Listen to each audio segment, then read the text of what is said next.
गैली की बेशर्मी तो यहाँ तक आ गई, कुर्सी तक ना छोड़ रहे हैं, सत्ता की मलाई खा ही रहे हैं। भाई जब छोड़ेंगे कैसे, सिस्टम से काम चल रहा है सारा है।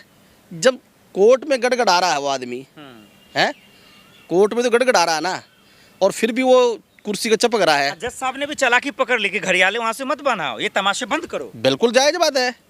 अगर इस तरह की अगर टिप्पणी वो अपनी बात कह के न बचना चाह रहा है, तो ये बाबा साहब का संविधान लिखा हुआ है, उसमें किसी को माफ नहीं किया जाएगा। अब वहीं दूसरे तरफ देखिए, प्रोफेसर अली खान साहब अगर कुछ बोल देते हैं, वो भी हक की बात करते हैं, तो उनको जेल में डाल देते हैं। देखिए उसको क्यों डाल देती है, वो अली है। वो अली है, वो अली है, क्योंकि वो मुस्लिम है। अगर वहाँ दलित भी होता, दलित को भी डाल देते। अगर वो कोई बंजारा होता, बंजारा को भी डाल देते। वो तो शाह है, मंत्री है, वो तो सरकार का सिस्टम रिमोट है, उसको कैसे डाल देंगे? ये बहुत बड़ी बात है। या तो इस देश में कोई क्राइम करे, दलित करे तो दलित को ठोक दो जेल में, कोई सासी करे सासी को ठोक दो, कोई बंजारा करे बंजारा को ठोक दो, कोई हमारे वाल्मीकि समाज के लोग करे वाल्मीकि समाज को ठोक दो। जो शोषित वंचित रेडी पटड़ी वाले हैं, कोई अपराधी थोड़ा बहुत भी क्राइम करता, थोड़ा बहुत भी, अरे कोई पटड़ी लगा रहा है अपनी है, अपना फल फ्रूट बेच रहा है, अगर उसने थोड़ा सी जगह पे लगा ली, उसने क्राइम कर दिया, तो उसको ठोक दो जेल में। मतलब उन मंत्री को नहीं ठोको जिसके पास शाह लिखा होता है, जिसके पास मिश्रा लिखा होता है, जिसके पास ठाकुर लिखा होता है, किसी के पास कुछ लिखा होता है। मतलब वहाँ एक इनकी पहचान है, इनको मत छेड़ो।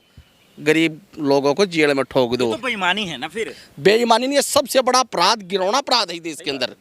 ये देश के अंदर गिरौना अपराध है। मैं आपको बताऊं, मैं किसी पार्टी का सदस्य क्यों नहीं बनता, मैंने हर पार्टी में से बदबू आती है, हर पार्टी में से बदबू आती है। मैं हर पार्टी के व्यक्ति को जानता हूँ किसमें कितना पानी मरा हुआ है, मेरे से पूछो ना है।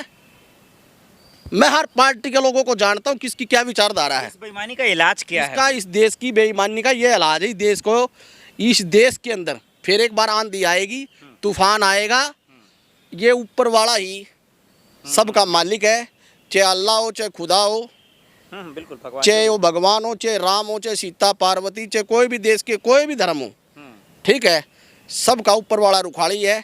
ये जब छतरी वाला जब कुछ करेगा ना, जब सबके पर्दे हल जाएंगे।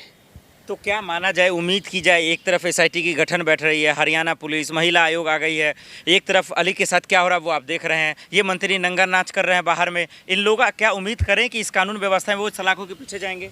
देखिए मुझे तो लगता नहीं कि ये सलाखों के पीछे उसको भेजेंगे। क्योंकि मैं आपको सच्चाई बता रहा हूँ, क्योंकि सिस्टम है इनके पास, और वली के पास सिस्टम नहीं था, वो एक मुस्लिम था।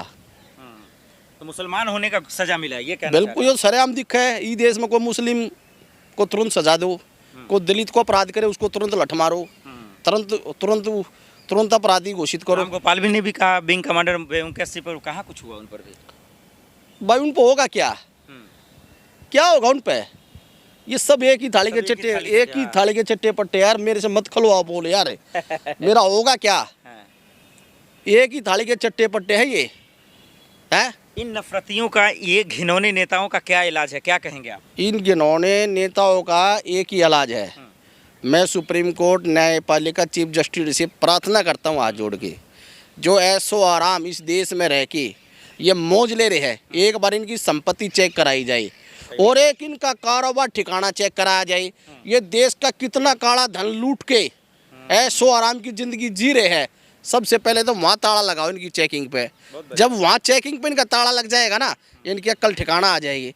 आज ये देश के महात्मा गांधी को भी कुछ कह देंगे, बाबा साहब को भी कुछ कह देंगे, भगत सिंह को भी कुछ कह देंगे, सरदार पटेल को भी कुछ कह देंगे, क्योंकि इनको वो नशा है, पावर है पीछे से, इनको वो नशा है।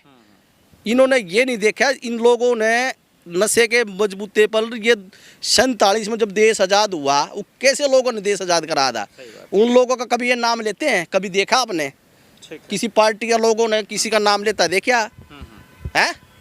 देखा आपने भगत सिंह का कहीं नाम लेता देखा?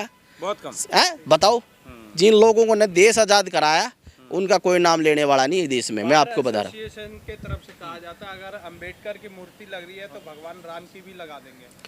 देखो भाई, मैं आपका एक सवाल है लाजिब, मैंने किसी से कोई परहेज नहीं है, ना मैंने जाति विशेष से कोई परहेज है, ना मैंने धर्म से कोई परहेज है।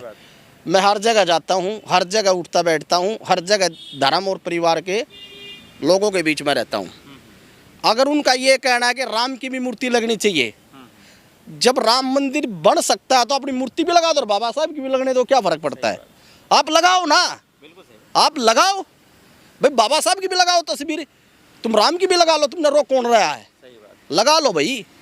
अगर तुम्हारा यही संशोधन संविधान मानना है, तुम राम की लगाओ। जब यार राम मंदिर बना दिया है तो वहाँ भी लगा लो तुम, लेकिन बाबा साहब की मूर्ति लगाने से क्यों आप लोगों को एतराज है, क्यों परहेज है? हमें इसी से कोई परहेज नहीं। आप राम की मूर्ति क्यों नहीं लगाएंगे? लगाओ भाई आप भी, ये अच्छी बात है राम तो आपका भी है, सबका राम है, सही बात है तुम राम की भी मूर्ति लगा लो। ठीक है, चलिए बहुत शुक्रिया।